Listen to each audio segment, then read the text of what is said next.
Hi, welcome back to my channel. Thank you so much for stopping by. Today is day 7 of the Spellbinders Advent Calendar series. All right, so first we are going to unbox this. Day 7. Let's find it. Ooh, let's see. Oh, there we go. It's kind of a big one. What is it gonna be? I think I know. Oh, wow. Layering stencils? I've actually not had any geometric layering stencils like that. They've been on my wish list of things to get. So yeah, I've not actually used any geometric layering stencils like this. And here's me looking at them thinking they look super cool. And I'm like, that's awesome. And I'm literally looking at them to see if there's a number or a front or a back type of deal. Didn't see one. Then I start taping it down. And I'm going to use these 3 colors of Distress Oxide ink. We're going to do the purple first. I feel like I learned that you're supposed to always do the darkest color first when you do this. I don't know. And I don't even know if it matters because they don't overlap. Or at least I don't think they overlap. So here I am doing this. And I didn't think it through very well because here we are trying to put on layer number 2. One of the things that I apparently forgot to note in the first layer was there's tiny holes in the corners of the stencils. And so what I did was I took a pencil and I drew through all 4 of the holes with the pencil. And then I realized that I did not have stencil 1. I saw the number after I did that first layer, and I realized that I had done layer 3, and I had done it upside down or backwards or something. So I did it wrong. So there we flipped over the card panel, and we're starting over.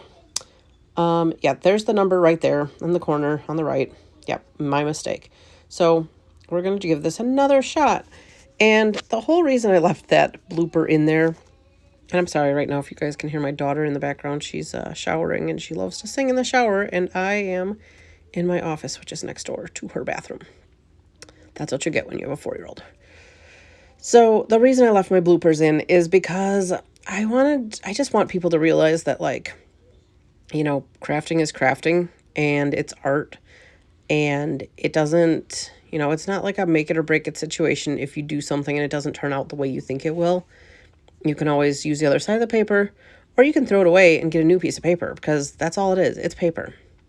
And I have never used layering stencils like this before. I think I have butterfly layering stencils, and that's the only ones I've used that are layering.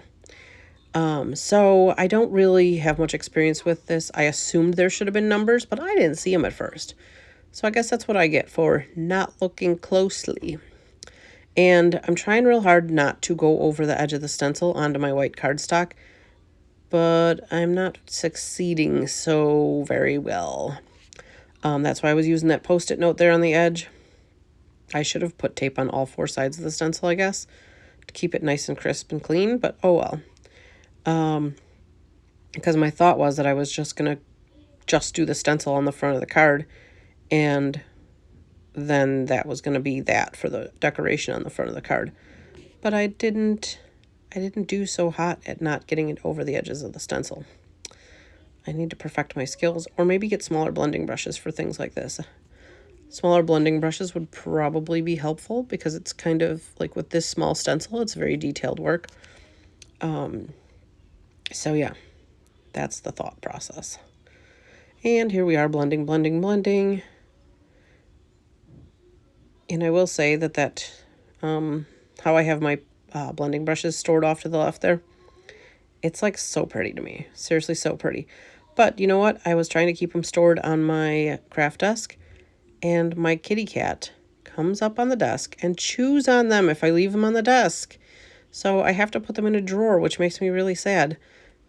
But I also don't want them to get ruined, so I just put them away because I can't have the cat gnawing on my brushes. That cat is so weird.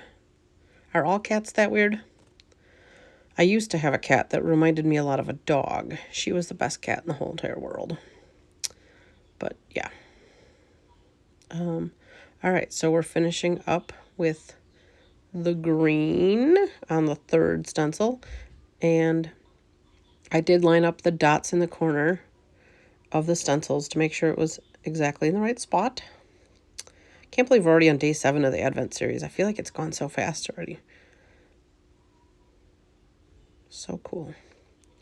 And now for the reveal. Ta-da! I think it looks freaking amazing. Love it. I love it. The only thing that I'm disappointed with myself is that I went over the edge of the stencil. And that's okay, though. I guess I could have fixed that by making a smaller panel. But we are going to trim it down, and we're going to erase the little dots off the corners. And we are going to glue it to some black, it's sort of like shimmery cardstock. I want it to kind of look like a piece of fine art. It's giving me vibes of like Christina Werner card here. So that's kind of what I'm going for here, is like a Christina Werner type of inspired card. But that looks pretty freaking cool. Look at that. I love it. We're gluing it down to the face of the card, and it's amazing. All right, here's the 5 seconds of Sonic. He's a silly boy. He likes to sleep in his cat tree a lot, so you'll get a lot of videos of him in his cat tree. All right, here's a picture of the finished product. Let me know in the comments below what you think, and what would you have done with those stencils. I can't wait to play with them more. Thank you so much for watching, and don't forget to come back soon and check out what we got going on for day 8. Have a great day and see you soon. Bye!